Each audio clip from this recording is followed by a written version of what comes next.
ان حروف کی پریکٹس جن کی آوازیں آپس میں ملتی جلتی ہیں۔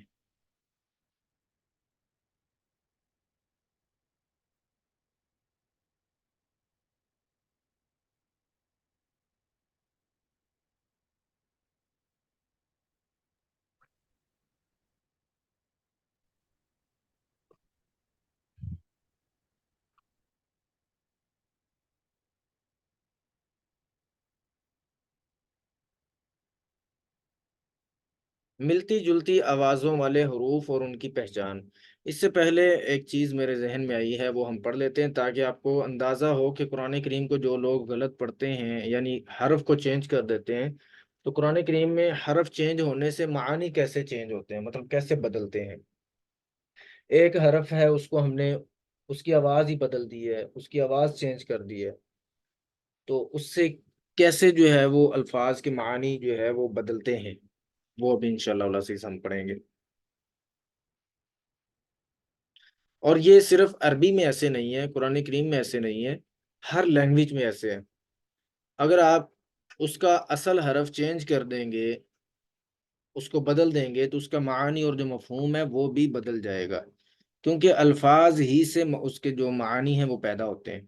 الفاظ ہی سے ہمیں پتہ چلتا ہے کہ کیا بولا جا رہا ہے، کیا بتایا جا رہا ہے، ٹھیک ہے۔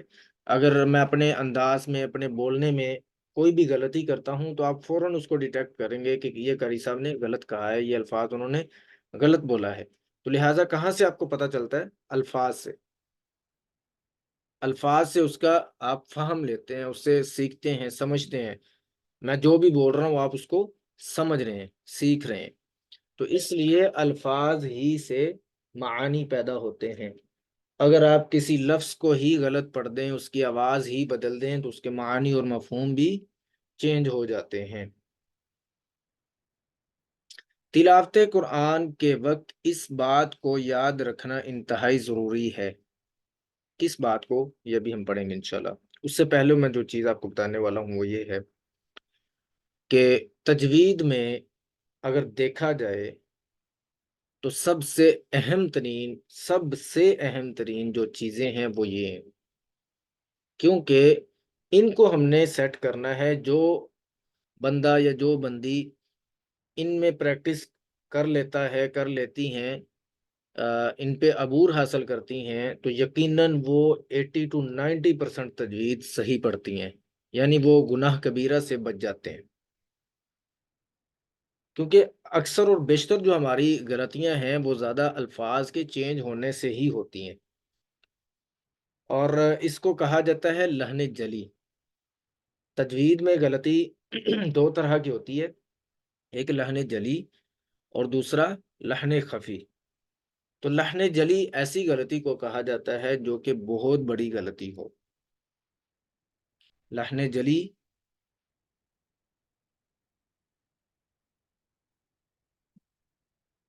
لحن جلی ایسی غلطی کو کہا جاتا ہے جو بہت بڑی غلطی ہوتی ہے،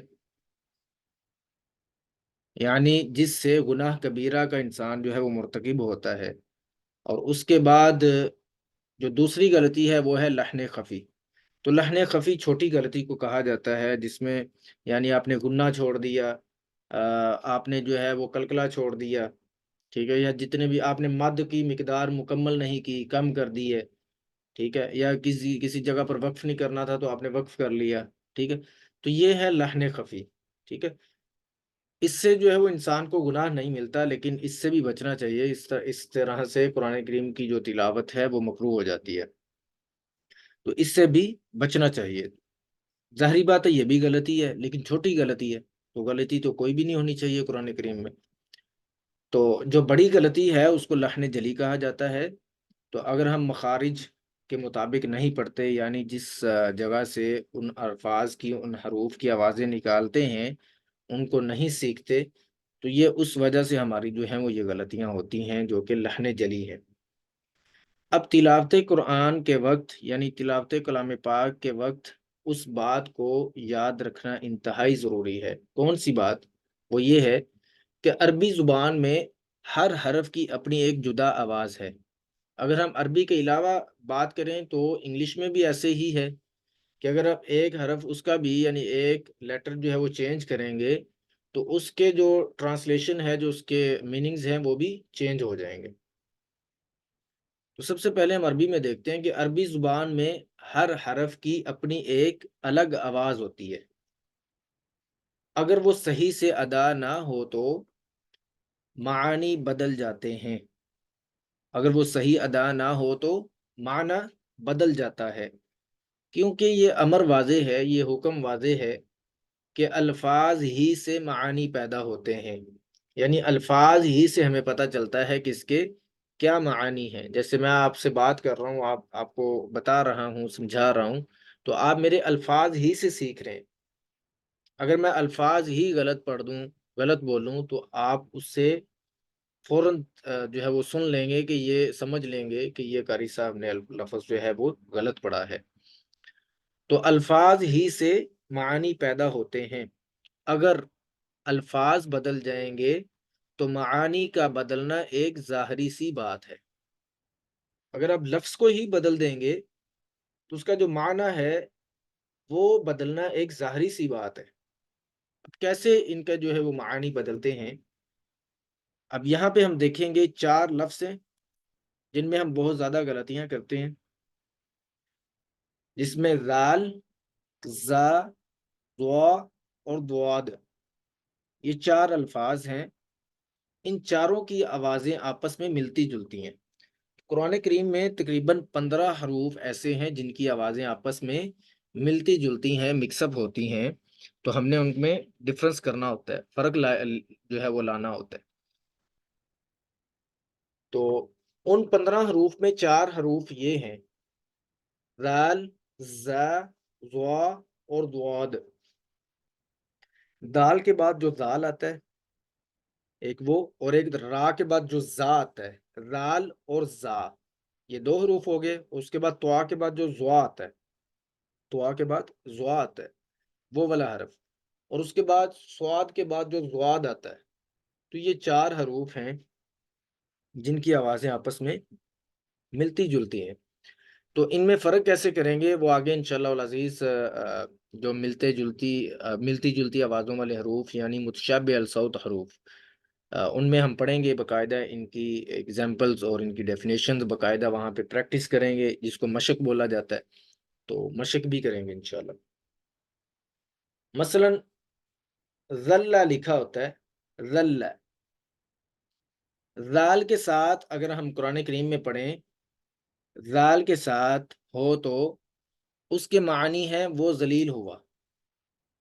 اگر ذلہ لکھا ہو قرآن کریم میں ذال کے ساتھ، جو دال کے بعد آتا ہے ذال، اگر اس کے ساتھ لکھا ہو تو اس کا مطلب ہوتا ہے وہ ذلیل ہوگا۔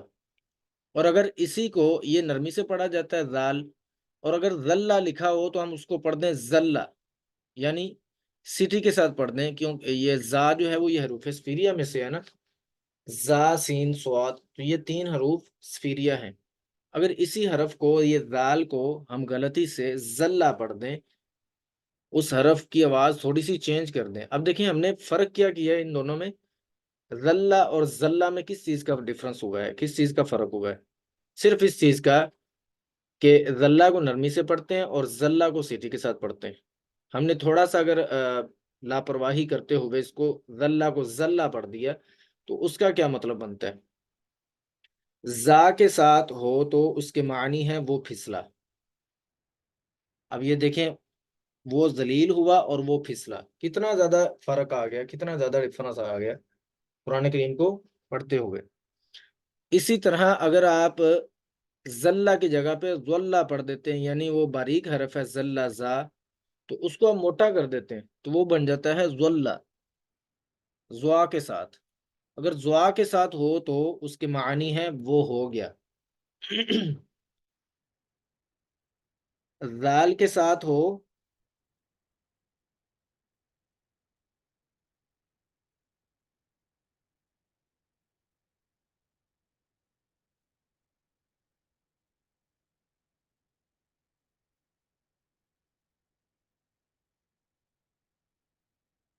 جی، اگر ذال کے ساتھ لکھا ہو تو اس کے معنی ہوتے ہیں وہ ذلیل ہوا۔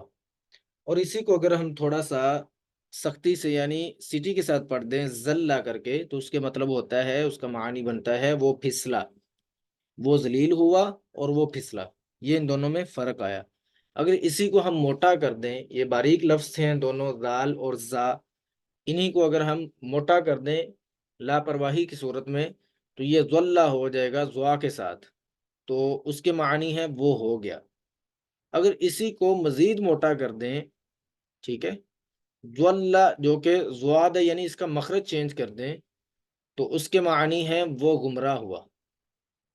اب دیکھیں ایک لفظ ہے، اس کو آپ نے تھوڑا سا چینج کیا، یعنی اس کو موٹا کر دیا یا اس کو اپنے سٹی کے ساتھ پڑھ دیا، تو صرف اس حرف کو آپ نے چینج کیا ہے، اس کی وجہ سے دیکھیں کتنے زیادہ معانی یہاں پہ بدل چکے ہیں، بن چکے ہیں۔ اسی طرح انگلش میں ایک مثال دیا کرتا ہوں کہ انگلش میں بھی ایسے ہی ہے، یا دوسری جو زبانیں ہیں دنیا میں ان میں بھی ایسے ہے کہ اگر آپ اس زبان کا ایک حرف بدل دیں گے تو اس کا معنی اور مفہوم بھی بدل جاتے ہیں۔ جیسے انگلش میں ہم پڑھتے ہیں اینگل، اے کے ساتھ لکھا ہوتا ہے اینگل، اس کا مطلب ہوتا ہے جو ہے وہ یہ زاویہ وغیرہ، اور اسی طرح اینجل بولتے ہیں ہم، تو اینجل فرشتے کو بولتے ہیں، ٹھیک ہے۔ صرف اے اور ای کا ہم نے